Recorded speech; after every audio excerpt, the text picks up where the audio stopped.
Cold and flu season is in full swing, but there is another illness that some parents may not be aware of. We have Dr. Stephanie Hanson of Sanford Health joining us this morning to tell us all about the creepy, crawly, icky germs that kind of come with the fall winter season. Good morning. Good morning, Ashlyn. How are you? I'm wonderful, and it is nice to have you here. It's always good to stay in the know, but today we're specifically talking about croup, and I'm not super familiar with this, so I'm actually excited to learn kind of the ins and outs and what it is and what it means for some folks, especially with their children. Yeah. So let's talk about it. Well, I'll tell you, if you've had croup in your household, you know it can be a really scary thing. Okay. But it's a super common childhood virus that a lot of babies and toddlers get every year. Wow. It is a virus that actually inflames the area around the vocal cords. So when kids get it, they can have really sudden difficulty breathing. Oh, no. Yeah, so it can be really scary. So picture this scenario. Okay. You put your kid to bed, maybe they have a little runny nose, you know, par for the course over the winter. And then all of a sudden in the middle of the night, you're woken up by terrible coughing and gasping.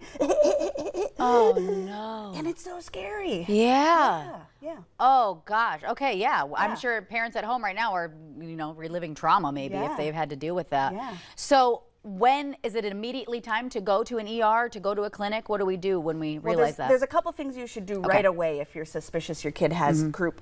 Steamy air can be really helpful, so I say crank on your shower to full hot and let them breathe in that steam. But cold air can be really helpful too. So open up the freezer, breathe in that air, or take a step outside and let them breathe that air. That can be really helpful. Wow. If things get better, you're probably okay to just do some watching at home and see what happens. But if they're continuing to have breathing difficulty, I'd head to the ER if it's the middle of the night.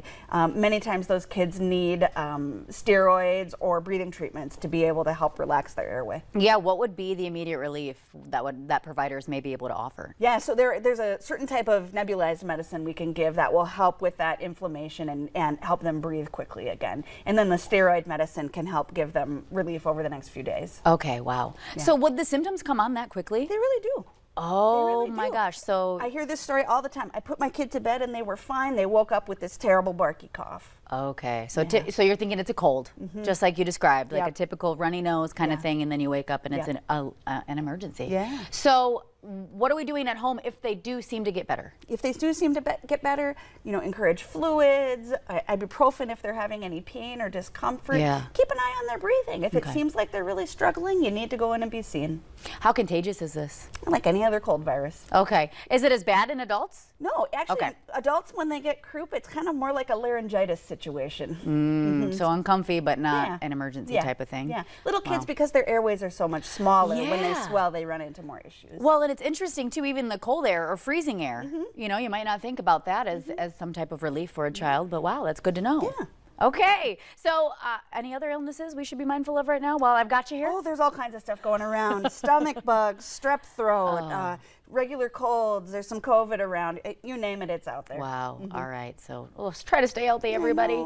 So on top of this, thank you so much for the information. You guys have some incredible events coming up. Yes, we're getting geared up for Boo to the Flu. And for people who aren't familiar, that's our Halloween-themed flu blitz. So you can bring your kid in costume, get their flu vaccine, get their COVID vaccine if we have it available, and get a pumpkin as a prize. Well, and then tell us a little backstory of these pumpkins. Yeah. There's a personal touch here. There's a personal touch here. So my family very generously it grows these pumpkins every year, and we donate them to the Flu Blitz, and it's a whole lot of fun. So we're going to harvest the pumpkins tomorrow. Yay! How exciting! Yeah. 'Tis the season. Yeah. Well, thank you so much for coming on. Thank you. Of course. We'll check in next time. Stay healthy in the meantime. All right, coming up, a new salon is opening in Grand Forks. We'll have the details right here on North Dakota Today after the break.